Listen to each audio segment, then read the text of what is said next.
Mine is a very straightforward task this morning. It's to say welcome, and I welcome you warmly. And thank you profusely for being able to join us this morning, despite the very wet start to the day. We're here for a very important conversation. The irony is, it is not often that media people and those who have a stake in a free press come together just to have a conversation about the health of the press in the country. We're very quick to be involved in other things, but seem to find very little time to talk about how well we should do and what we need to do so well. So it is rare. So it's another reason why I thank you that you are here this morning. I know that there are some who have joined us online and probably have waited for this delayed start. I offer apologies for the delay in starting this morning. But I hope that despite all of that we will truly have a fruitful dialogue here today. The context of our conversation is around safeguarding media independence, safeguarding press freedom in the age of digitalization. We know, of course, that the advent of digitalization has helped to democratize access to mass media, created, if you like, a level playing field. You don't need to have a ton of money to be able to set up a media to be a window for others or for your own views to reach out to a large audience. But as my colleague Elizabeth has said earlier, that huge advantage has come with its own challenges as well. And for me, I embrace the advent of digital media. I believe that instead of moaning about digital disruption, we should increasingly also be talking about the benefits that we all have via digitalization. One good thing, for instance, is it gives us access to the whole world. And that access can be monetized. We need to do better work in turning that into huge asset for our organizations. But perhaps more importantly, it's to begin to have conversations like this that just help us to properly reimagine the place of the press in the era that we are in today. I think that is important. I believe that if you look at it, my view is fake news will be a greatest impetus for good journalism in the future. I believe that society will come to a point where they are running away from fake news. And into what refuge will they go? Into the refuge of sound, good journalism. So I want to provide such a hope for all of us that indeed the future is able, to provide turnaround for even the most vulnerable media today. I am not a speaker. Mine is to welcome you. I think I have done that. So once again, ladies and gentlemen, let me take the pleasure and welcome you warmly to this Business Day intervention on how to safeguard the press in the age of digitalization. I have absolutely no doubt we have our chairman, who is a journalism teacher, Dr. Kebe, who will be providing keynote this morning, and thereafter we'll be having a conversation via the panel. Thank you, ladies and gentlemen, for coming, and I hope you would find today a useful place to be just talking about the future of the media. Thank you. Thank you very much, sir. And now to give us our keynote address is none other than the Chairman, Board of Directors, Business Day Media Limited, Mr. Richard Ikebe. As he comes up, please let's give him a warm round of applause, please. Thank you.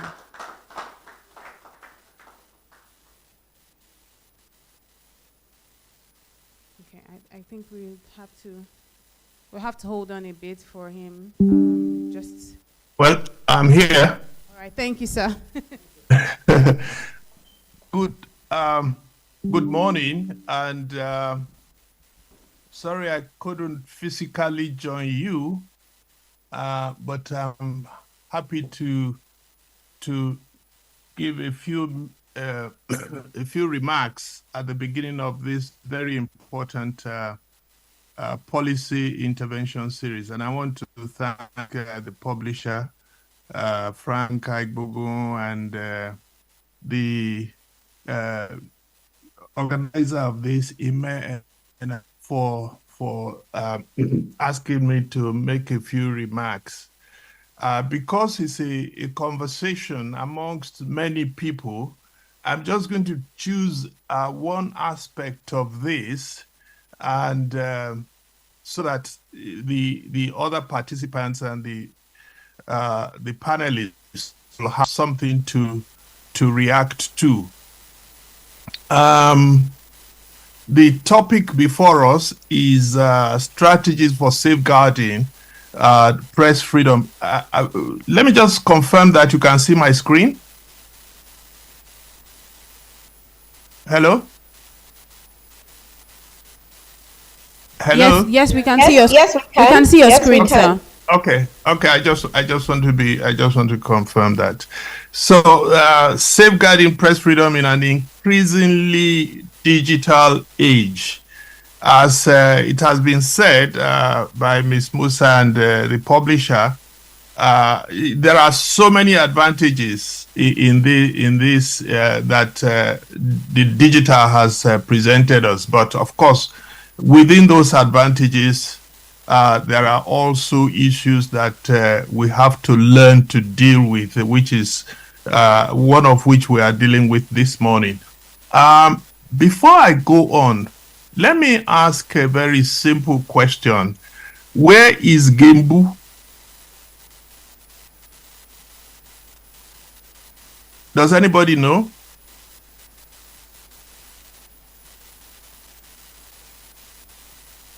No, you can speak out, and somebody with a microphone can amplify it. Where is Gembu?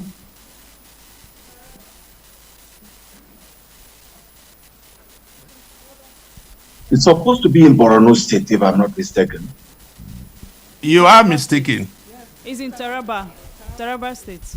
Somebody went online to check. No, it's Taraba State. Okay, Gembu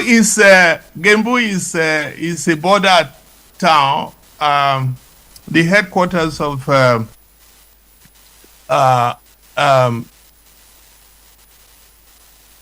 Sauna local government state. It's the Mambila Plateau, one of the more beautiful areas of Nigeria. But what is special about Gembu is that Gembu is the last point you touch between Jalingo and the border of Cameroon. And once you leave the Gembu, you are virtually in the Cameroons. So you could say that it's closer to Cameroon than it is to Abuja. Why do the people of Gembu feel that they are Nigerians and not Cameroonians? Why do the people of Badagry, so far away from Abuja and so close to Benin Republic, feel that they are Nigerians and not Beninese? You see, the media, it's very, very central in imagining nations. You know, if there is one thing that brings nations together culturally, language-wise, with the same kind of narratives that makes them feel as one. One of the most powerful instruments for doing that is the media. Benedict Anderson tells us that nations are imagined because the media are central to the formation of nations. Media construct ideas of nationhood. Media, they unite the subcomponents and individuals that make up nations. Media can preserve or destroy nations. Media can preserve or destroy democracies. So media are very, very central, which is why everybody is after the media in one way or the other. As I said, Anderson says that nations are imagined political communities because it is the media that forces the attention of the fellow who is in Badagry towards Abuja. N'Djamena in Chad is closer to Maiduguri than it is to 90% of the areas that that is supposed to be governing in the Chad Republic. But you see, the media has a language forces them. So the media is very important, very important. If a democracy survives, is destroyed, the media has a hand in it. So we see therefore that the media is a major fundamental of democracy. You know, the media serves as watchdog against corruption. The media serves as, or the press serves as the voice of the voiceless, assuming that it does that very well. So in Africa, the kind of Africa that we are hoping, that we are looking for, we must have a vibrant media. This is why the media is attractive to politicians. This is why the media is attractive to business people. Because once they know that we won't have the media, they have what it takes to control the minds of the people, to direct the attention of the people. So if you have the media at your beck and call, it is easy for you to manipulate the heart, the vision, the direction of the nation. It is also possible for you to suppress. It's possible for you to inspire the people with the media towards this way or that way. So it's no wonder that many of our politicians are very, very keen to own the media. There's a Nigerian politician who has the radio, press, television, and has an army of people on the internet, you know. And that's not strange, because back in 1949, the first thing that Awolowo did, or well, one of the first things that Awolowo did was to establish the Nigerian film. You know? Right. So, a free press, therefore, is always endangered. What the digital has done, the coming of the digital, what the coming of the digital has done is to amplify both the impact that the media can make and also the dangers that the media will find itself in, you know, as a result. For whatever reason, my system is frozen. I don't know why.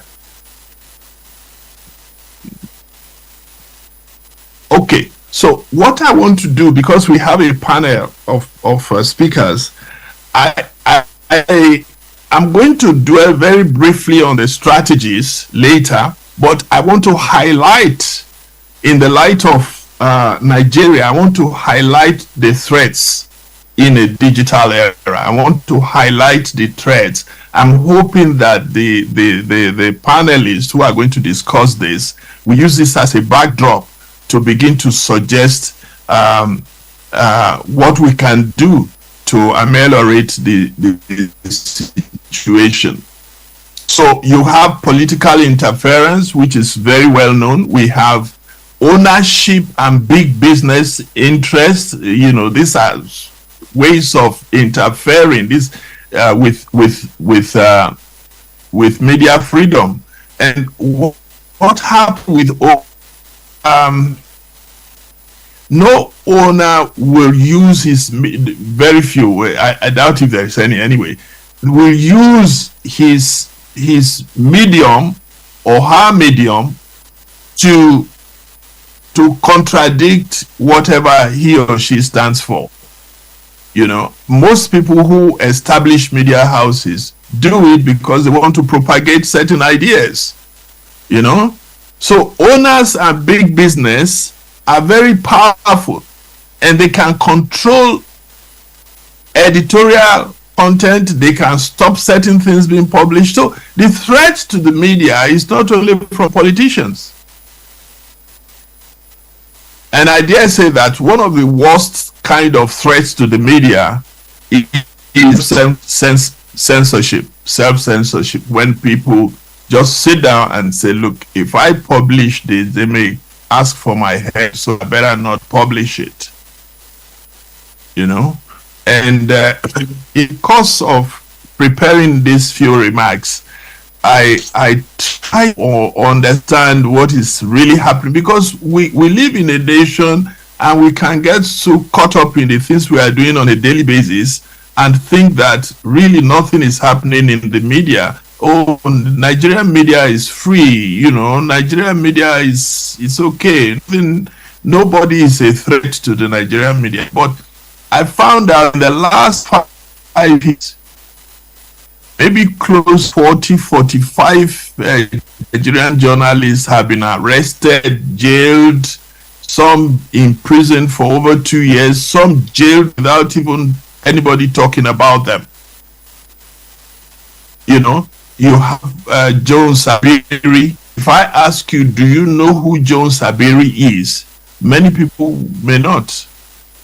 You know, there's a guy from Port Harcourt who has faced accusations of cyber crime offenses, you know, and several others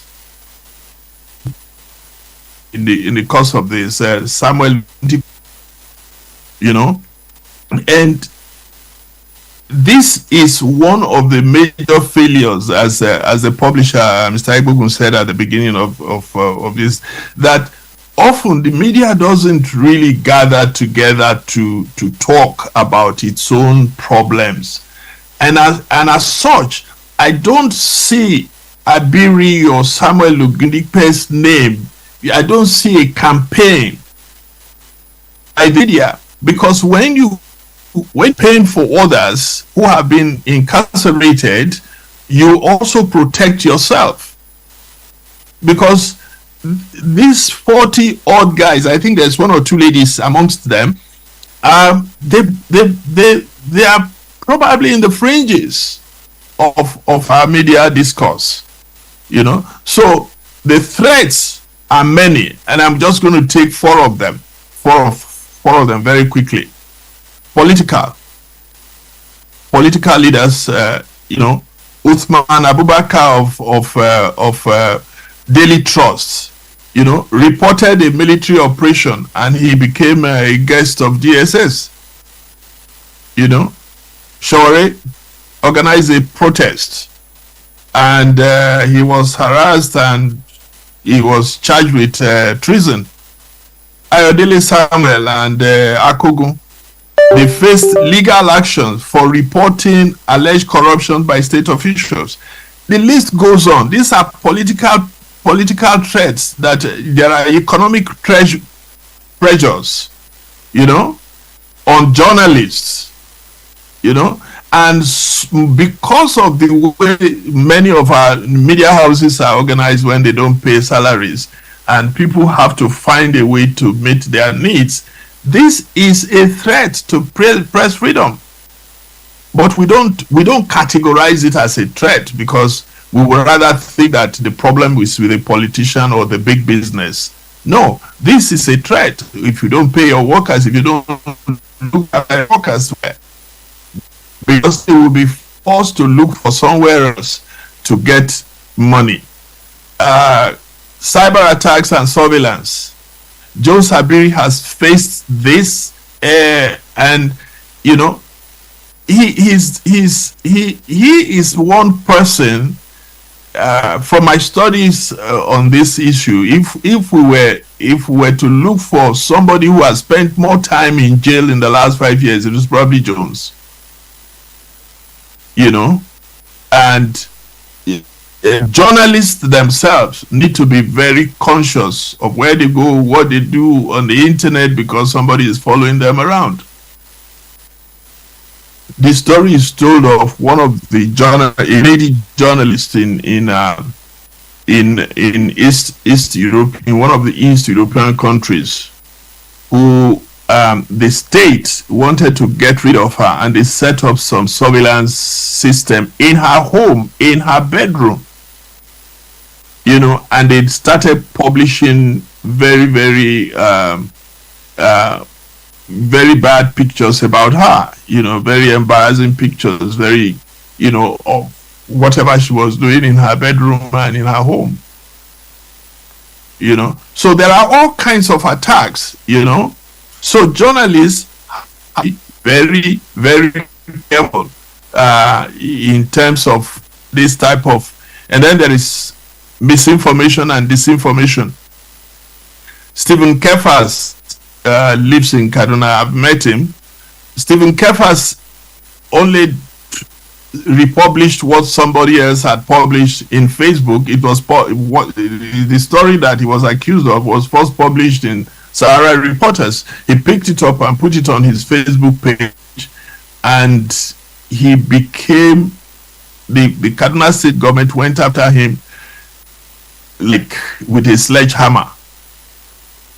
By the time he came out of his incarceration of various types, I think he had contracted some kind of an illness as a result of it. You know, and then there are the legal issues that are used to manipulate. It's funny because some of the reasons that government gives for arresting some of these journalists is actually really misusing the legal systems, you know, and use them to put pressure. And what that does is that other journalists who are one of the challenges of the digital age, actually. You can't change a law if you are quiet about it, and it can be used to hang you any day, particularly bad laws, you know. And every journalist needs to enhance his own digital security, and journalism houses need to devote more time and more money into making sure that their individual journalists are safe in the cyberspace, and that their own systems are safe in the cyber space. Media literacy is something that we don't talk about often, and we don't do very well with. And in the US, I know that right from high school, they begin to teach kids about media literacy.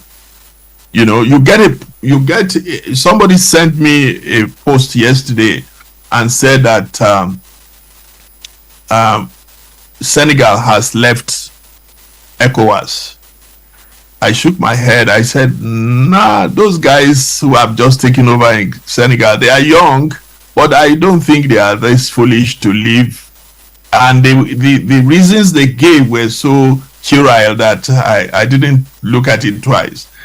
Well, that's because I think I have a little bit of an idea of what kind of decision would lead them to take such. Maybe they have plans to leave, but the reasons given on this instance is totally off the mark.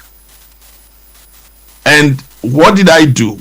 I sent it to a friend of mine who has connections with ECOWAS and has worked with PANA. PANA is a Pan-African news agency that is domiciled in Dakar, Senegal. And within 5 minutes, he said,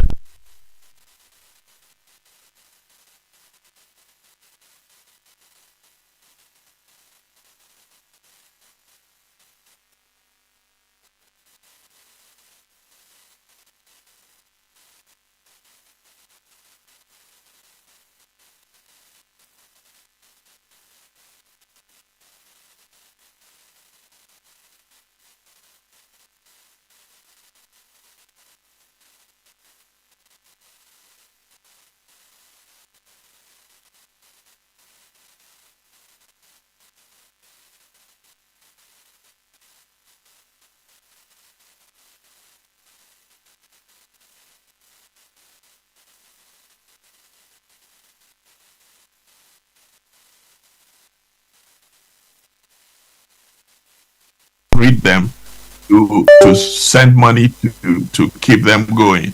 So in Nigeria, let me end on this. I alluded to it at the beginning. We need to spend more time.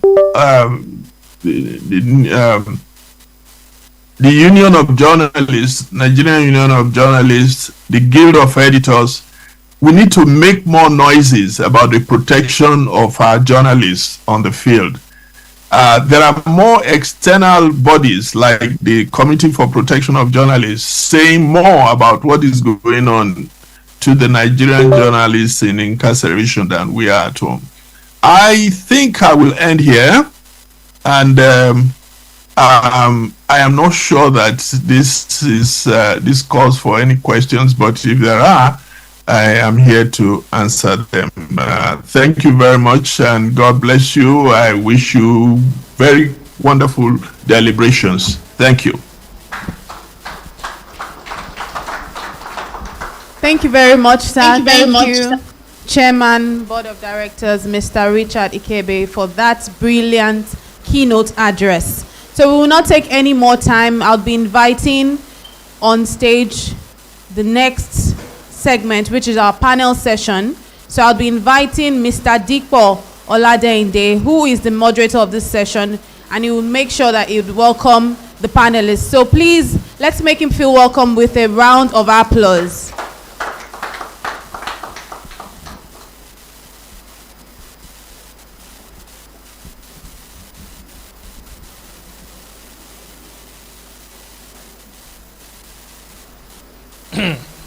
Okay, good morning, everyone. And it's a wet morning, and it's good to see everyone here this morning. So we'll be going straight to the panel discussion, and I would like to invite on stage Mr. Benga Sheson. He's the Executive Director of Paradigm Initiative, PIN. Please, let's give him a round of applause. Yeah, please, can sit. I would also like to welcome on stage Dr. Nwachukwu Ebunike. Is a senior lecturer, School of Media and Communication, head of Pan Atlantic University Press. You can have your seats. I would also like to welcome on stage Mr. Itua. Is the managing director of Kenan Partners. You're welcome, sir. Please let's give him a round of applause. So I understand we have some people who are joining us virtually. Are they connected? Mr. Brian? Okay, so I understand we have Mr. Adedeji Adekunle is the program director, Nigerian Media Innovation Program. And we have, okay, fantastic. Welcome, sir. We have the managing editor of Guardian Posts .ng, Mr. Iban Isini. Okay, fantastic.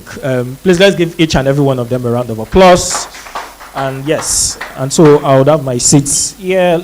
Is there a spare mic for each and every one of them? Yeah. Okay, thank you.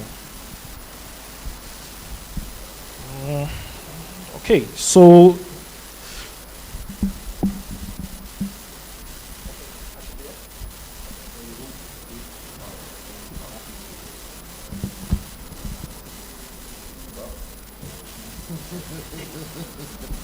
okay, are we good?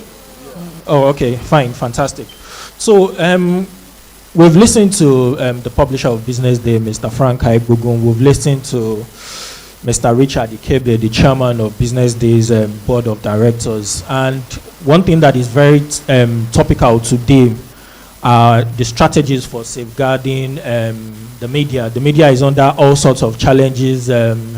We've seen a government that is currently in power that sometimes they are very receptive to news, and other times they are a bit unwelcoming to information. Benga Shason. Yeah. All right, thank you. So in terms of the landscape, I think it's fair to say that there's been a digital, the word used to be disruption, but I don't think it's disruption anymore because it's now the norm. It used to be the case that people compared distribution of 500,000 a day with one tweet that could reach 1 million, but we're no longer there because now I believe that almost every media platform publishes, even if you publish in print, you also have a digital footprint, but that comes with many issues. That comes first of all with the fact that because you have a bigger spread, the people who never really liked what you used to do are now more worried. And I always give the example of, when I was on campus in Ife, there were days we would go to the newsstand. I'm sure many of us may remember when you gather around the newspaper stand. You can't afford to pay anyway, so you just read, free readers club. And there are days we'll get there and we won't find a copy of maybe Tell magazine or something. And what has simply happened was that the military had decided to either, if they feel good, buy all copies, but if they feel bad, seize all copies. But right now, they can't do that. So it means that they have to find other means of digital disruption, either stopping the person producing it digitally or physically through arrests. And I'm sure we'll have some time to talk about the incessant and annoying abuse of the cybercrime law and the role that the police play in that. But that's the landscape we have right now.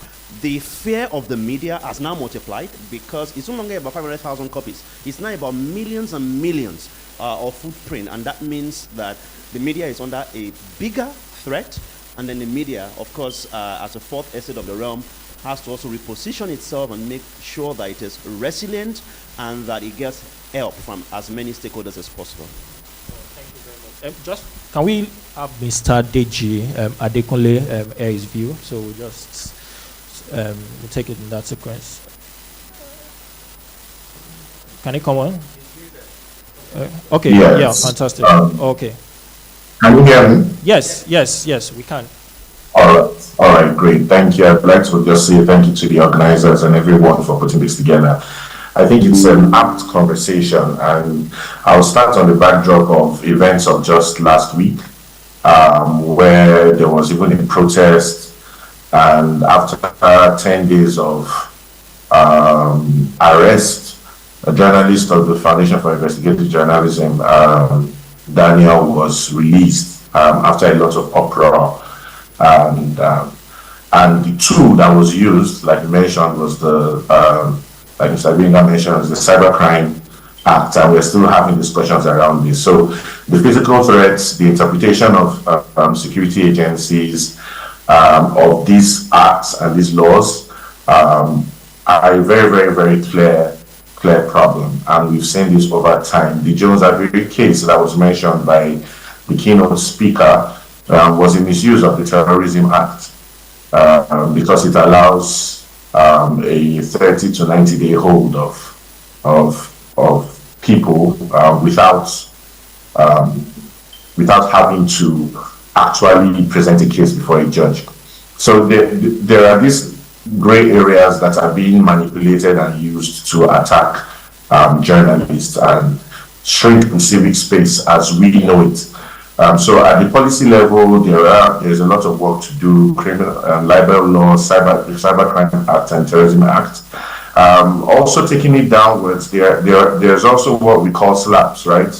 Strategic litigation, lawsuits against public participation, which which is an example is when a newspaper publishes something and a private individual or government takes them to court, as the usual pattern in Nigeria is always a 1 billion naira suit. Always a 1 billion naira suit, and then you are trapped in courts paying legal fees on a process that everyone knows is fictitious and might not end. So these are strategic ways to kind of frustrate platforms, frustrate people participating in public discourse, and affect confidence people have in the civic space. Also, we have threats around the ecosystem. First, in media capture and plurality.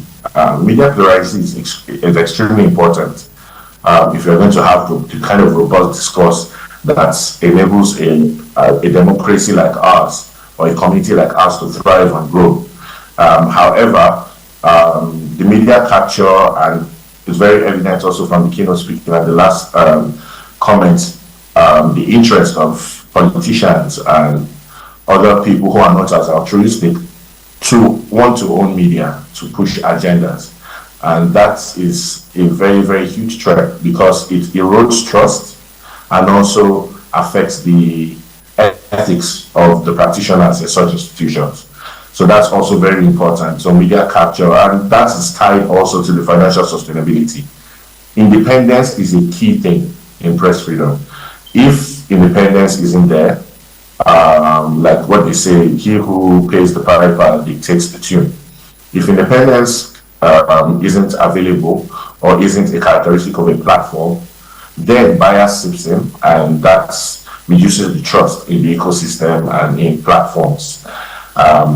Then final two things I'll highlight are, of course, information disorder, right? Fake news, the manipulation of context, which is also now aided with getting easier to do with AI tools and just people getting creative around ways of misinforming and manipulating public discourse. And people have tried fact-checking platforms. However, there's still a lot to be done, and it has to be a collaborative effort. We all have to collaborate around these things. The final thing I'll say before I let my other fellow panelists speak is to just highlight that the general state in terms of direct attacks, right? There's a press attack tracker by the Center for Journalism and Innovation and Development. And in 2023, there were, between January and August, there were 74 attacks recorded. Of those 74, 20 were physical attacks, 27 were sanctions, right? 7 were unlawful arrests.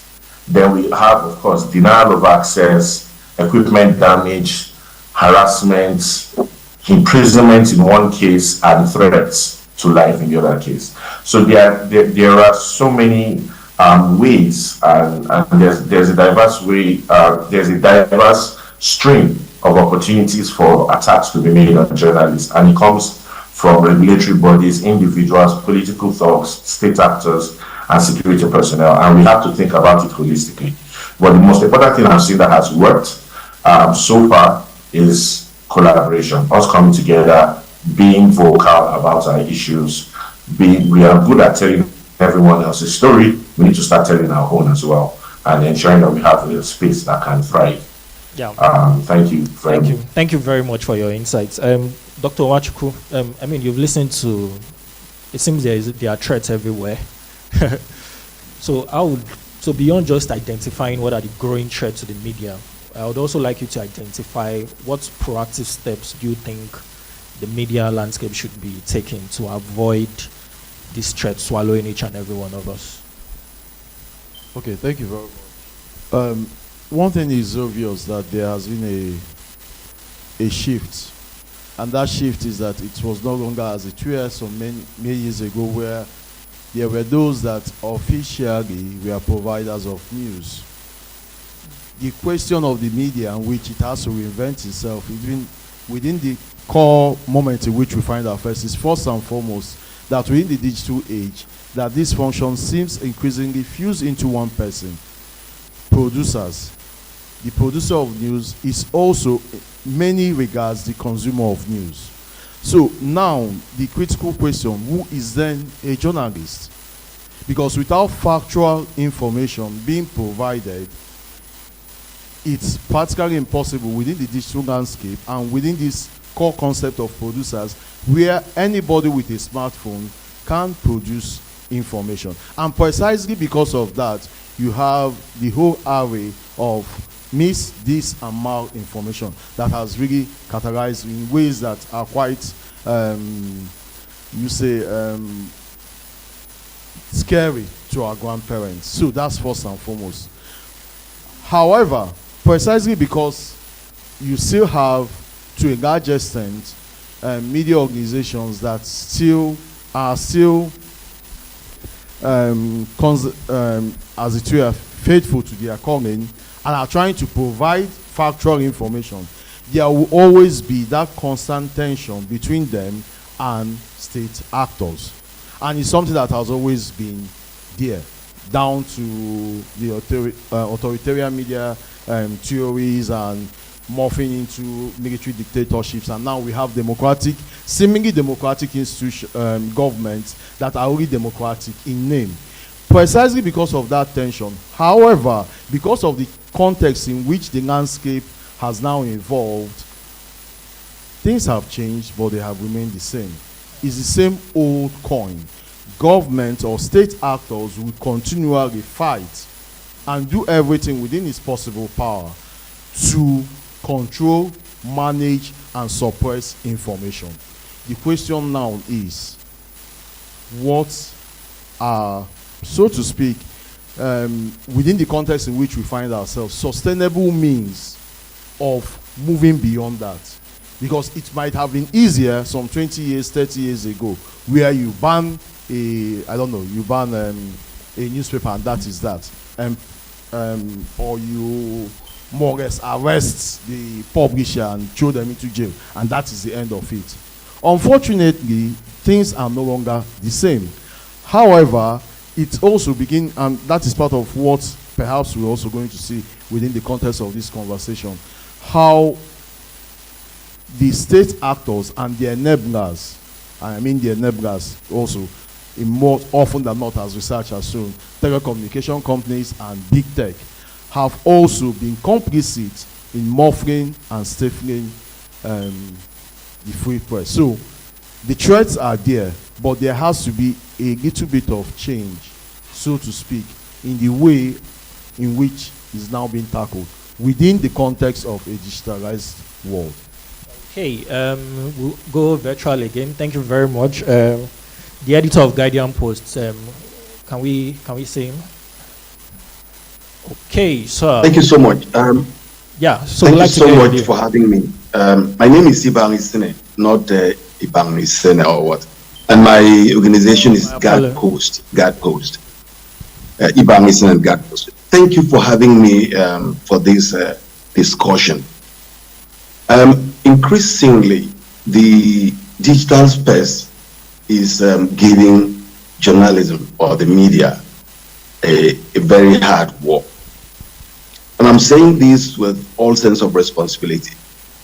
I don't want to talk about my experience because I have been in hiding for the past, call it 4 years, after I did a story that triggered some very important government functionaries, and my sources started dropping dead.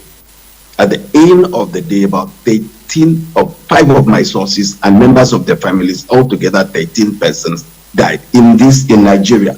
It was in Nigeria, in Kaduna State. Now, the problem is not about freedom of expression, as it were, only. The problem is how does the media itself deals when freedom of the press comes under attack. You find a situation where Samuel Ogundigbe, Julius Abiri, Shegu just a few days ago, and a lot more in the past 2 months, we know the number of journalists and media houses, including Fisayo and his colleague who was arrested, the editorial board chairman of FASIO's organization, who was invited by the police, when the police did not even say the story they published was wrong. And the media, a large section of the media, kept mute because it did not affect them. How does them, before we start talking about freedom of the press or free expression or whatever nomenclature we want to use, how does the media react when there are crises? Now, and let me put it here, that the journalism that triggers attack is not just the normal kind of everyday journalism, he said. It is the kind of journalism that people in power, influential people, even advertisers don't want such stories to come out. And then within this same space, an organization, because of monetary or financial or pecuniary interest, will throw a journalist who did a great job under the bus just to continue to have retainership or advertising benefits. So how do we talk about this when, as journalists, we are undermining the real essence of free press, the institution that gives us food, that gives us an identity, and that we profess? So we have to, when we are talking about these issues, we have to think about this very seriously. And number three, a colleague has talked about collaboration. Collaborate for what and why, and to what extent? I run a very small media platform, online media platform, and I do stories, and my stories are not always the normal stories. I go overboard. I just want to get the kind of stories that would trigger a little bit of change.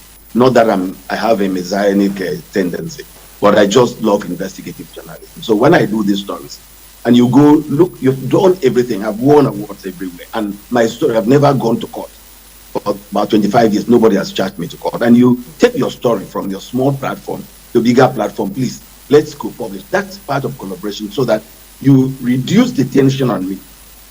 And then they start asking you questions and trying to, discourage you. And at the end of the day, they throw away the story. Where do we start collaboration? If we do not hold the hands of the small newsrooms and raise them, we are not talking of spoon feeding. Somebody has done an investigation, has completed, dot all the I's and T's, has spoken to everybody, has evidence, and then somebody is still asking questions. It's within the same media space, and will throw away the story. Freedom of expression, media freedom is what we are talking about. It is not just the digital system, the technologies that are problems. We, as journalists, are also a problem. Now, let me shock you. A lot of very influential journalists in Nigeria and in West Africa are leaving the journalism profession. I know one person, you should know Peter Ankara, who was in CPJ. Where is Peter Ankara now? After he was attacked, abused, and hunted everywhere, he's gone back to farming. He has gone back to farming. Nobody's hearing about him. Has the media asked a critical question? Where are some of these very good guys who were around and who were making our profession what it's supposed to be? Dr. Ikebe had talked about journalists being careful about what they do online or what they don't do online or offline. That's very, very important. But also, that is a subtle admission of self-censorship. Because when you are too careful about what you investigate, knowing that you are being monitored, and make no mistake about that, when you begin to do creative and critical stories, the DSS will have you on their database. Your dossier is with them. This is not, all of us should know that, have that at the back of our mind. They know what you do, they monitor your movement. But is that legal or legitimate? No. Has the media really fought or challenged that either in court or in a public discourse like this? No.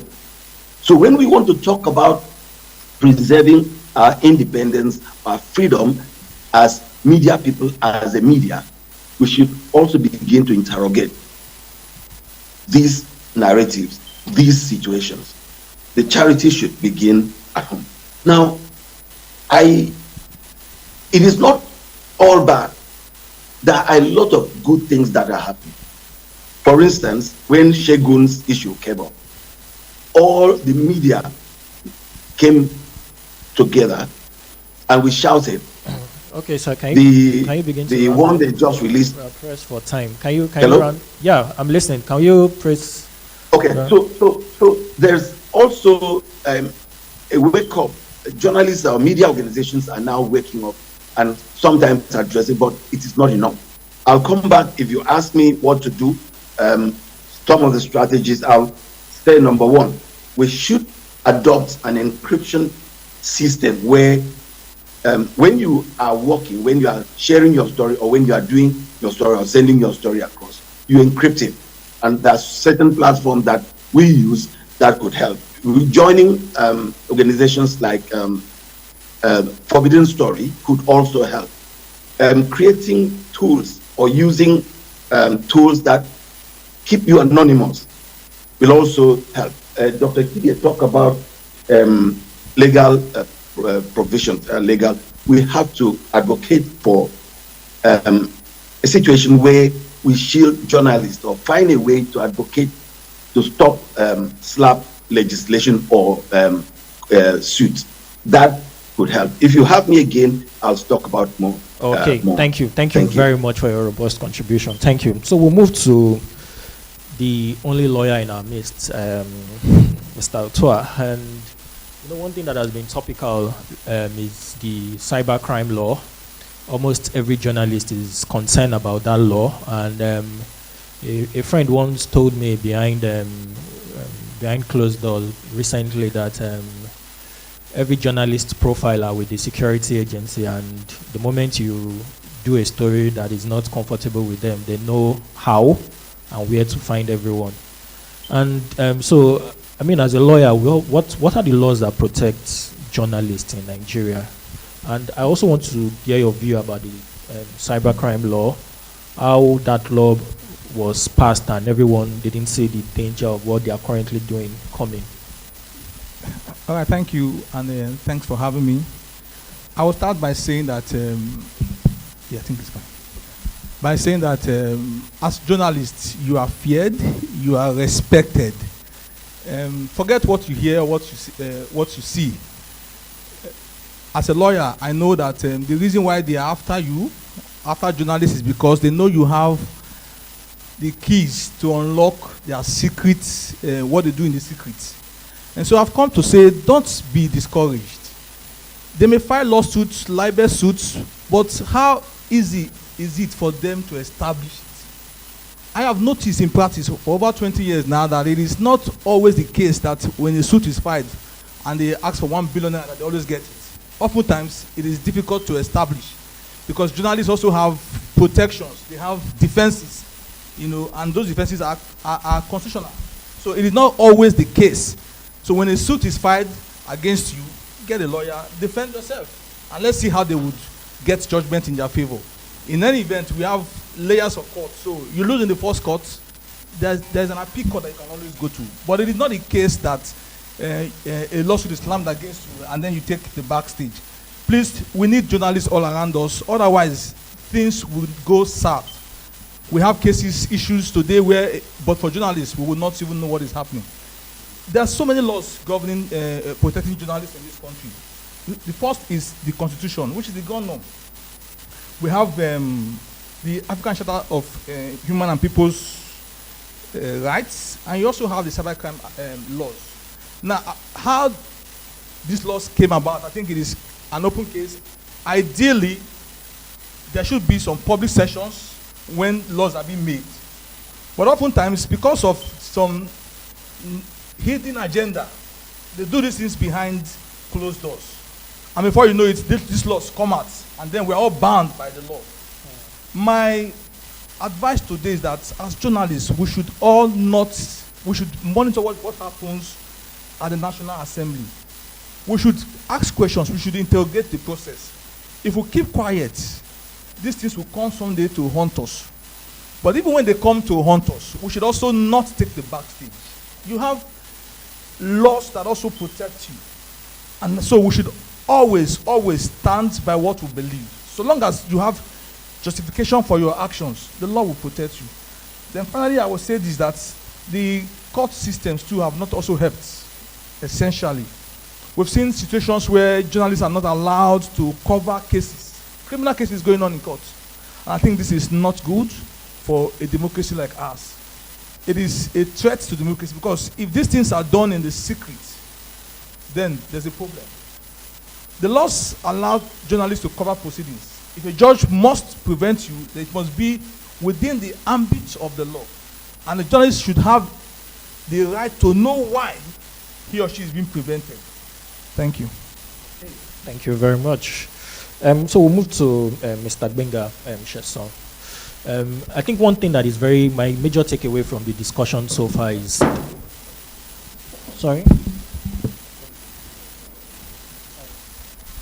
there is a need for independent journalism in Nigeria. We don't need journalism that will be at the peck and call of either the government agencies or any major stakeholder in Nigeria. Now, so you are a media investor in Nigeria. Can you tell us one or two ways we can have well-funded, independent media organization in Nigeria that won't be at the mercies of anyone, or at the mercies of either government officials or private sector individuals? I think we have a prophet here, someone who is seeing into the future. Because I have not yet invested in the media, but I guess you're seeing. I listen and I'm deeply concerned, because a few days ago I had to post a tweet, and the summary is very simple: that when you have elite in any society that prefer to maintain their power relationships more than respect values and national interest, we will never make progress. There was a bit of mention, not directly, of the fact that one of the bigger problems we have with media censorship in Nigeria also has a lot to do with media ownership. Now, we all know that one of the first things that any serious politician does in Nigeria is to try to own a certain media space, either by owning newspaper, radio, TV, and all that. And that, unfortunately, models things up a bit. I really want to speak about the Cybercrime Act, and I have a funny feeling you won't get back to me again, so let me speak to it about, right now. What is even more annoying to me is the fact that the cybercrime law that the police and powerful people are using to arrest journalists is archaic. That's the old law of 2015.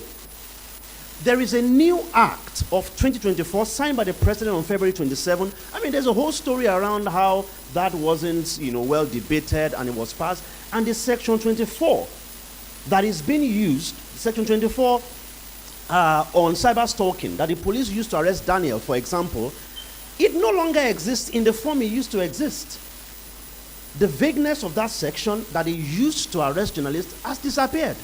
And that's why I tweeted at the police a few days ago and I said, I'm waiting for you to charge Daniel to court and actually prove, based on an old law, because if it's an old law that you're charging someone for, the case is dismissed. Any judge will dismiss the case. Our learned, absolutely. So it's surprising to me that we haven't even had a lot more features in the media about this. That the law that the police is relying on is archaic, it's old. It's 2015, it's 9 years old, it's been repealed, it's been amended. And there's a new law in 2024 that has a new section 24 that doesn't sound exactly the same way. But let me quickly speak to three things. I lead Paradigm Initiative, and we do work in digital rights. And of course, we have to work with the media a lot. One of the most important things that I think we do is documentation. When the police said something, not even the police, the Minister of Information said on World Press Freedom Day, by the way, while Daniel was being kidnapped, and this is not, let's not mix words. Daniel was not arrested, Daniel was kidnapped and abducted by the police. And I'm pausing so that sinks. While that was being done, the minister was busy saying, in Nigeria, we respect press freedom. In fact, he boasted that no one has been arrested or intimidated since Tinubu became president. But that's not true. Media Rights Agenda just released a report, 45 cases since he became president. And I think it's really important to say that. So we need to document so that when a minister comes to lie, we can simply say, please keep quiet, it's a lie, this is the fact. So documentation is important. We document digital rights across the African continent, focusing on Nigeria, of course, as one of 26 countries. And the report from 2023 shows that what is being said by the government is untrue. But beyond documentation, the second, which I think the chair mentioned earlier, is the need for for journalists to protect themselves. Make no mistake about this. As the police and the NSA and others and DSS realize that they can no longer arrest, because, as Daniel has now written in his own story, why would you arrest a journalist and take him through that whole process? Of course he's going to write about it. Now he has written, he had a front row seat of how bail is monetized, 10,000 naira each, how the National Cyber Crime Center and Panti and all of them work together. He's released the report now. So they've opened their own, as we say, opened their own yash. Interesting enough, they will move, and please, I say this with all sense of responsibility, they will move from physical arrests to more cyber attacks. We have documented and we have assisted cases where websites have been taken down, either through notices. One of those cases, we sued the NCC because the NCC wrote a letter to service providers, DNS service providers, to suspend 13 websites in Nigeria. They claimed they were all pro-Biafra websites, but what they did was they stylishly included websites that they didn't like on the list. Attacks are coming that are not physical. And so it's important for you to protect yourself. If your website is http www something, you need an S in it. You need to secure that website. You need to train your journalists. And I think someone said it earlier. You need to borrow from the principle of anonymity, where people can try their best. The National Cyber Crime Center that has now been set up and the NSA's office that is now being funded through the National Cyber Security Fund, which in itself is another controversy. When they have more resources, they will do worse things, including attacking your infrastructure. And guess what? There are resources that already exist. We released a toolkit called Ayeta, deliberately called Ayeta. Ayeta is a Yoruba word that means bulletproof. And the basic idea is, if you know the things in this toolkit and you practice them, you will have bulletproof against attacks. Of course, your phone calls are being monitored. Once in a while, I joke with my friends on the phone, like, by the way, SSS, what we're saying is this and this. Because we know, if you're a person of interest. And many times, they will produce court warrants, fake warrants, like they produce for Daniel. They put a fake name on a warrant because they saw one of the names he used in one of the articles. Where did that, court order come from? I mean, we know the judiciary is also culpable in some of these issues. But I think what may even be more important is seeking redress. And this is where every journalist must now become an activist.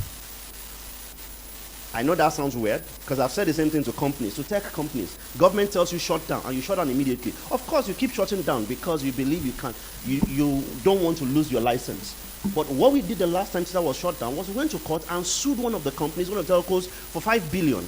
Not 1 billion this time, 5 billion. And the reason is to say that as a telco, you have a contract with me to keep my phone line on. If the government says shut it down because they don't want me to use Twitter, and then you shut it down without asking them. When Twitter was shut down in Nigeria, courts were not in session. Where did they get the warrant that they claimed that they got to tell telcos to shut down? We all know it was fake. And now they are walking it back. We went to court.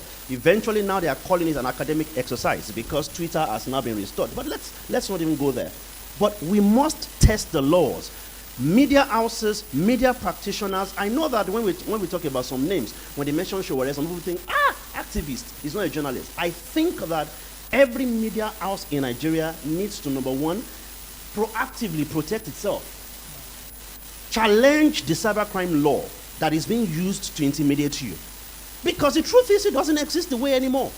There's a new law, 2024. The 2015 is the one they're using. So let there be some judicial interpretation of what is being done as wrong. And please, and I'll say this to support the statement, earlier by Ibanga, that injury to one is injury to all. When Daniel's case happened, I happened to be going to Abuja on that day for something. I was going to join the protest, but they finished before I got there. So I got to the police, the Louis Edet house, and realized that they had reinforced By the time I got there, police had come out and they were monitoring to see if anybody was going to come around and things like that. And then they released Daniel. And then they released a statement to say, we didn't release him because you protested or because of anything. But of course they did. Because how many journalists have disappeared in Nigeria and we don't know where they are? When, what's his name was mentioned, Peter, we just looked at ourselves and like, oh my God, that's true. We haven't heard from Peter. We don't know how many journalists of smaller media houses that have disappeared, have been abducted in the name of cybercrime. All they need to do is take your phone, or you put your password. In some cases, force you to transfer money. In some cases, see that you have an app that has anything to do with digital currency, and then they accuse you of reducing the value of the naira, or things like that. Ridiculous things. It's the reason I'm making my last statement, and it may sound funny, but journalism needs to get closer to activism in Nigeria, because the reason you're under attack is because they know you are the one standing between the citizens and the truth. Thank you. Thank you very much for your insights. So we'd like to hear Mr. Mbanga's view on. Is he online? Okay. Yes, fantastic. I am online. Okay, so we've heard him. So in your view, I know for sure that when a journalist have a couple of information that you want to publish, but you can't publish them because you know your sources are going to be, they would go after your sources. What are the instruments, or what, in your view, how can journalists be better safeguarded in the times we live in this new era where cybercrime laws are moving left, right, center, and then the government is also a bit, is not very, very welcoming to, most especially the news and the information that make them uncomfortable, or the information that does not make them look good? Thank you so much for having me again. If I use how I survived, and let me say here that my sources who died did not give me information in confidence. They spoke about what was happening, and they admitted to everything that happened, and it was recorded, and nobody thought that anybody could go after them, but they did. Those who went after them did, and some of them were wiped, including members of their families. Now, how did I survive? Curiously, these people who are chasing us were some of those who were also protecting me. As a journalist, especially investigative journalist, because this is not for a journalist who does the normal story. If you are an investigative journalist and you are ready to walk in the minefield, what you do is to have a friend, a reliable friend within even the security circles. They will protect you than you could ever think. They will tell you exactly what they feel about you. And when it's time for you to run away, they will tell you, please leave. So keep a very good relationship. And that relationship can only be established if you are truthful to the cause. And when you start collecting money from people, they know. When you start collecting bribe, these people, they know a lot of things you don't think they know about you. In fact, they know where you drink, your drinking spot and everything. So be very self-conscious. And the censorship you should have is about doing things that are against the ethics of the profession. I also believe that nature has a way of protecting you when you are defending the truth. So nature also has a cover. But again, if you are fond of disclosing your locations or turning on your locations on your devices, please try as much as possible to indicate London when you are in Zamfara, or just turn it off and then use the other Nokia 3310. Now, another thing is, now what I've learned now is that even though the story is worthwhile and very, very important, I have to weigh the possibility of having my source in trouble or more trouble. Because in the past, we were thinking of sources being harassed, not being killed. But in Kaduna, sources were killed because they spoke to a journalist and they did not lie. And they did not lie. So journalists should also be able to see, even when your source comes very bold, to tell you something. And The desire to publish was because we wanted to stop the killings, which has drastically reduced with the new government. And we can now know that what happened was not, did not just come from the air. If there's a new government in that domain, in that area, and the killing has reduced like 70%, then we should know why the killings were taking place. So when you are writing, you have to look at the safety of the people you are trying to protect. And then be sure that if you publish, well, people may still get into trouble, but it should be for the greatest good, for the greatest number. Another thing is, please, as a journalist, when you go into these situations where you have to be afraid and all that, please look for your mental health and get a psychologist. In fact, when I fled to the first country I went to, thanks to Action Aid Nigeria that provided the resources and everything, and then did my risk analysis and took me out of the country. I almost had a mental breakdown because of all the things I saw, because of the things I heard, because of the things I witnessed. We do not help journalists who go through this trauma, like Shegu and the guy who has just been released. There's so much emotional and psychological underpinnings to this. People should be made to see psychologists. In fact, when I got to the first hospital, the doctors said I should go and see a psychiatrist because they thought I was mad. And they gave me a letter. I refused to give that letter. When I got to that hospital, I just saw a different doctor and he spoke to me and then sent me to a psychologist. After a lot of sessions, I started regaining myself. There are journalists who have fled or gone underground, and they went underground because they have mental issues or very serious psychological issues. So I think if we look at all these, and then, like all of us have agreed, we should all become activists. When I put activist as one of the things I am, people say, you can't be a journalist and not an activist. No, that's wrong. That is the reason we are facing the situation we are facing, because we do not shout. We shout for others, but when it happens to us, we don't shout about it. All of us go to bed. And in some cases, our colleagues will say you are overdoing. A journalist will, from another, your colleague from somewhere, will say, why is it always him? Why is it always Premium Times? I remember when I was in Premium Times, and people will say, this Premium Times, they do the overdo. And when we have this kind of mentality, one day it will come to us. So let's collaborate. Let's organize safety training for journalists, especially investigative journalists. I will continue to say that this is not for every journalist who writes, he said. They don't have any problem. The people having the problem are people who write the kind of stories that will fit these people, make these people uncomfortable.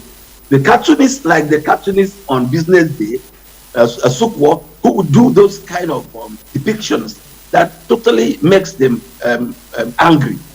Those people should be protected. Find ways of protecting them, train them, and then solidarity and collaboration. Look, when they know that we are together, there's no way they'll come after us. Look at the broom. Pick a piece of broom, you break it. But when you bring a broom together, not the APC, the one APC principle. Yes. So when you bring a broom together, you can't break it. APC, thing can break. You know that. And then continuous advocacy, when we see what they are doing, and we know that they are coming for us, all of us should shout. I like shouting. And that's why perhaps they say, Ibrahim is always trouble, is always extra. But if you don't do this, it's going to become a problem. And most especially, independent media funding. We should find some sustainability model of funding the media. Because when we rely on advertisers, it's still going to be the same. The advertisers will tell you, that story you did. And the next thing you publish, you see why Shegu has to resign. And he feels so strongly about the story he wrote. I could have done the same thing if I was sure of what I published. let me allow others to also talk. Okay, thank you very much. So you mentioned something about independent funding for journalism, and I think that will lead us to Mr. Adedeji Adekunle. Is it there? Yes, I am. Oh, okay, fantastic. Okay, so you've heard him talk about independent funding for. I would like you to come in there. Yes. So talking about independence, that's a critical condition, right? When they ask the question, what's the difference between journalism and other forms of content creation and everybody else in the media space, is about the fact that we are truthful, we are reporting the truth, we are accurate, it's factual information, right? And then we are also we are verifiable. That's another one, and then we are independent. So these categories, these ideals are what dictates or help us differentiate ourselves. We are really loyal to the truth, to the public's interest, and we have to be verifiable and independent. Now, to be independent, there are a couple of things that have to happen. First, you have to adhere to the ethics of the profession. Secondly is the financial independence. You cannot be editorially independent if you're not financially independent. It's one of the ideas that we have where I work, the Media Development Investment Fund, is that we believe that when you're financially independent, you can then be editorially independent. And how do you get there? When we talk about business models, there is no model right now, to be honest. There isn't a fixed model. You have to discover a model by yourself, and that's kind of what we do at the Nigerian Media Innovation Program, where we have organizations and help them. It's sort of like an incubator or accelerator for media businesses, and what we're trying to help media businesses do is experiment around their revenue. So look at different ways. It's about a mixed model. It's not about just one way. It's about a mixed model. And I tell publishers I work with that your degree of independence is equal to the amount of no's you can give to money, right? How many times can you say no? How comfortable are you saying no to different sources of money at different points in time? Because everyone has interests, and you are playing in a space. You have to negotiate, you have to dance, and make sure that you are leading that dance, you are leading the tango. And so you have to ensure that you are not over-reliant on one source of income, whether it be advertising, whether it be sponsorships, whether it be grants as well.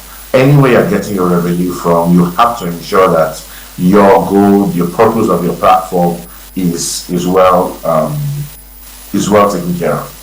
And another thing that's important for us to note is you can't do that without having very, very good management practices. You can't say you want to uphold ethics if you're not paying salaries, if you're not taking care of the staff, if you're not able to master the other skills outside reporting. Being a media publisher is beyond being just a journalist. You're now a business owner, whether you like it or not. You now have to manage people. You have mouths to feed. Money is not sentimental. School fees is not sentimental. So these are the things that we have to grapple with, and we have to find ways. We have to experiment. Yes, there's a passion, there's a calling for most journalists, but many times people are broken down, and many people end up leaving the profession. In a country like South Africa, I saw a report earlier this year that said in the space of 2-3 years, the general number of kind of documented, the assumed number, I'm paraphrasing, of journalists shrunk from 1,500 to 500 in the country. That's and it's happening globally. And so we have to figure out the business of what we're doing. We have to figure it out. We have to do better in the way we run our organizations. We have to listen. We have to be democratic in our leadership, right? And we have to embrace the ideals and hold ourselves accountable. The ideals we want. You want the government to be accountable, you need to be accountable in your organization. You want people to have freedom of expression, you need that in your organization. right? So we need to, the ideals that we push for in society, we need to be a reflection of it. And the final part, and I was going to talk about other things, but my fellow panelists have dealt so well with a lot of things. I'll talk about ownership from the broadcast sector, for example. How do people get radio licenses? Licenses are always filed out, like, and a huge portion of them never fly. A huge portion of them end up being sold, resold to other people. And that's why the radio, so a lot of it ends up in the hands of politicians. So we need to start, like, interrogating our policy around access and ownership of media platforms. Then and then I'll end on this. Media and information literacy, because of the democratization of the space, is a big issue. It's something that should be taught in primary school at this point. Everyone needs to be able to navigate the internet, needs to be able to deal. And I know people like Paradigm Initiative have always been doing things like this. However, they can't be the only ones. A lot more has to be done in that space to also help, and then to also deal with the misinformation going around. A lot more digital investigations into the nefarious actor who release propaganda, who creates echo chambers where they rile up the people and create these incendiary exchanges online. More investigations into exposing such rings and necessary. And the last thing will be intellectual property. We need to get more particular about intellectual property of the media. And this is really important in the age of AI, in the age of advanced tech. People are training data sets with content that isn't theirs. And we need to start having that conversation. This affects our income as platforms. It also affects the way, and we need to start internally first. How do we use each other's policy? Do we have use policies that are clearly written on our website, on our platforms, for other publishers to take to adhere to? Do we have publishing agreements, syndication agreements? We need to take the business of our profession a lot more seriously. We need to get other people to give us advice. We are yes, journalists, we are very intelligent and we deal with information, but we don't know everything. We need to get lawyers in our rooms to give us advice about how to protect our intellectual property, our content, safeguard us. We need more training in different areas of the business. We need to also learn sales. We need to learn business development. There's a lot we need to do, and we need to mature because the rest of the ecosystem and the world is pushing forward, and we need to become a different beast to be able to cope and preserve the sanctity of our ecosystem and press freedom as well. Thank you once again to the organizers for this opportunity to share these thoughts. Thank you very much. So I'll move to Dr. Nwachukwu, and then I think this will be the final questions, and we'll take questions from the audience if there is any, and then we'll end the panel session. So for Dr. Nwachukwu, I'd like you to we've talked about the innovative role of having independent media. And I would like you to dwell on what are the roles of ethics, journalistic ethics and standard in maintaining credibility. Knowing fully well we have a lot of young newsrooms springing up around Nigeria as we speak. Digital media is also developing as well. Can you just shed light on what you think ethics and credibility should be in the new environment we find ourselves? Obviously, it forms the basis of every conversation, as it were. But unfortunately, more often than not, when the issue of journalism ethics is brought up, or even ethics as a norm, what happens is that it has no real life implication.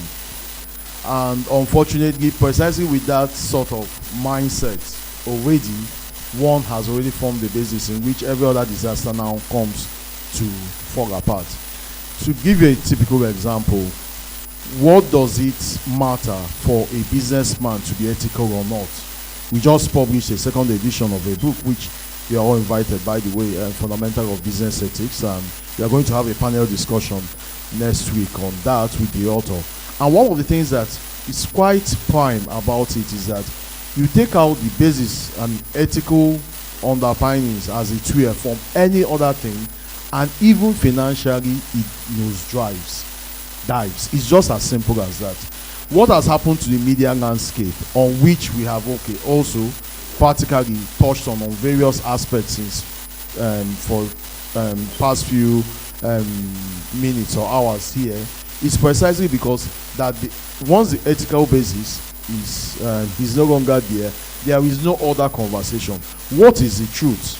Why is it absolutely essential that the media, that is supposedly and should be the fourth estate of the realm, the watchdog, should provide and stick by the truth?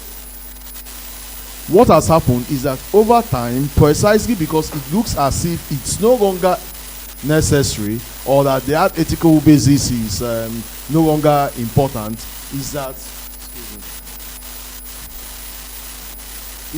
we have now come in which a system in which it's almost impossible to distinguish between the media, which is supposed to, and one of those ethical principles is actually to be truthful at every point in time. Why should I be objective? Nobody says that you should be neutral. Yes, we all come with our biases, we all come with everything that packed you, but part and parcel of what it means, ethical leadership, especially media leadership, is precisely that you try as much as possible to be objective in your news stories, trying to as much aspects of the parts of the story and give everybody a fair hearing. You know, one of the things that has and which my university that has really for us, and which one looks back and really has to salute the foresight of the founding founders, is that for all our courses, even pure courses in engineering and everything, humanistic education forms a central core of our educational policy. So that even by final year, it's not just an issue of doing one additional GST course.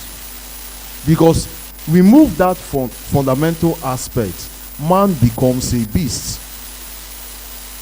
And without that humanistic standing, every other thing falls apart. And precisely the main issue, among other things that has been obvious, is that even the laws in itself, precisely because of that conception of man, that in the anthropological sense is missing, and that's the reason why the government will be so much, as it were, obsessed with state security and national interest. National interest. Who is the national interest serving? Those you are leading, who you have a social contract with, or those being led? In our own part, unfortunately, within this time, is those that are the leaders, which serves their own selfish interests. And again and again, remove the ethics, remove that conception of man, and man becomes a beast, and obviously every other thing falls apart. Okay, thank you very much. So the last question is to our lawyer, Mr. Utua. Imposition of fines on media organization is also something that is gaining traction these days. Can you speak to this? All right, thank you. I think this is a good way to end this.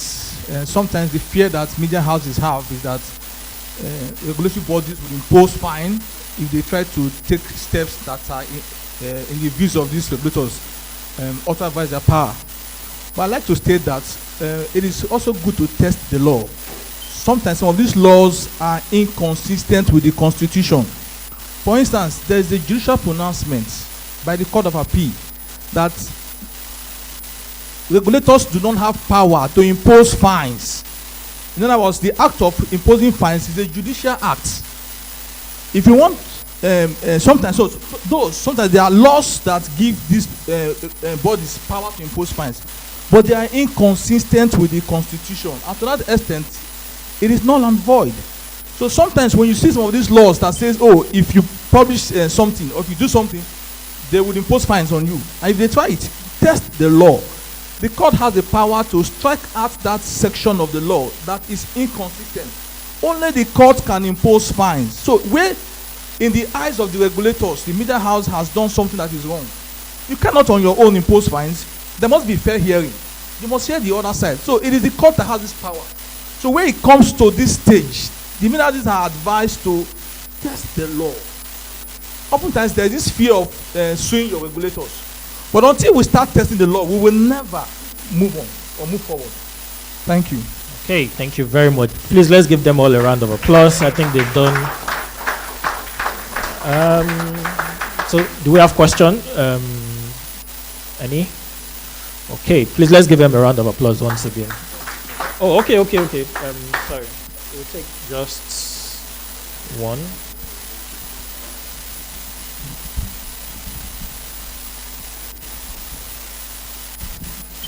Good afternoon.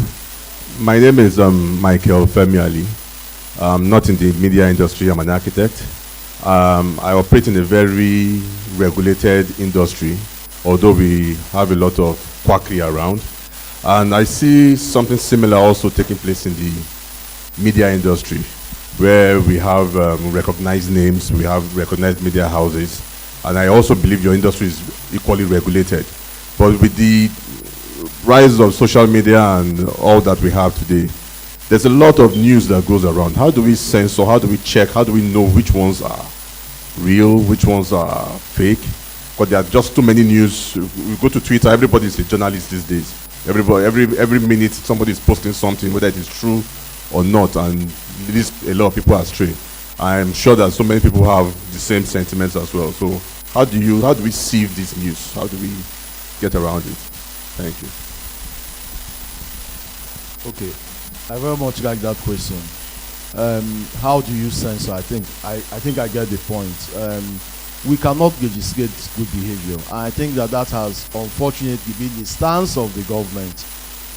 Ban this, ban that, make this law, social media bill, hate speech bill, cybercrime bill. You cannot legislate good behavior. On the other hand, it's an issue of, I think also other speakers have also raised it up, and which I've argued in a recent paper, is an issue of education with critical thinking. People have to learn how to think. Give people the skills that help them to sieve out what is authentic and what is not authentic. Just by smelling the news. It's as simple as that. And that's one where that education should not wait until when one goes into the tertiary institution with our usual thing of GSTs. But as someone mentioned, and which I advocated in a recent paper, this should start from primary schools. With the type of technology, and it's going to not get worse, because actually you cannot run away. This is our reality. It's going to get much more permissive as in the next 10 years. So start the education early, using the same tools from which they are also going to get those so-called fake news from. It's a win-win for everybody, but it's an education in critical thinking. Interesting. Thank you. Thank you very much for the insights. I think we are good to go. And once again, let's give them all a round of applause.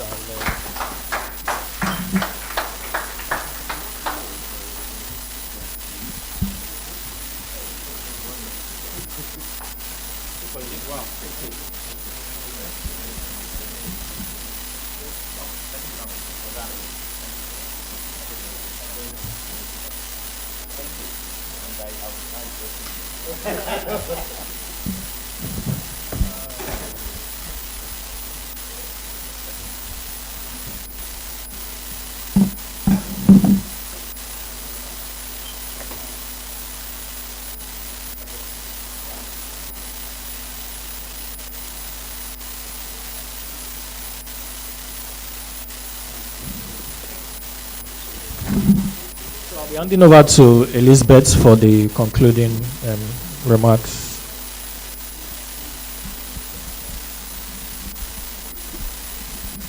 Once again, thank you to our panelists for educating us and sharing with us from their personal experiences and their background and their wealth of knowledge. Once again, a very big round of applause for our amazing panelists. And now I'll make welcome to give us the closing address, the editor of Business Day, Mr. Tayo Fagbule. Thank you very much. Make him feel welcome with a round of applause. Thank you. Thank you, Elizabeth. Thank you all. I apologize for being late, but I can imagine we all benefited from this session. I wasn't here when the publisher spoke, but I can assure you maybe there are one or two things he said. Let me just try. Look, a free press is important for the growth of the economy. Okay, if you look at all the top democracies in the world, or the top performing economies in the world, they have a free press. So we are always for and we're always championing free press, hence this debate today. I would like to thank all of you who came, who defied the weather. I think that's kind of spirit we also need in the media space also, to defy the odds, whether it's the law that's trying to gag the free press, or whether it's fake news that's trying to flood the media with fake news, or whether it's just that fear, okay, that we can drown in too much information, and then that education that we need to think critically. So thank you all, and do have a splendid day.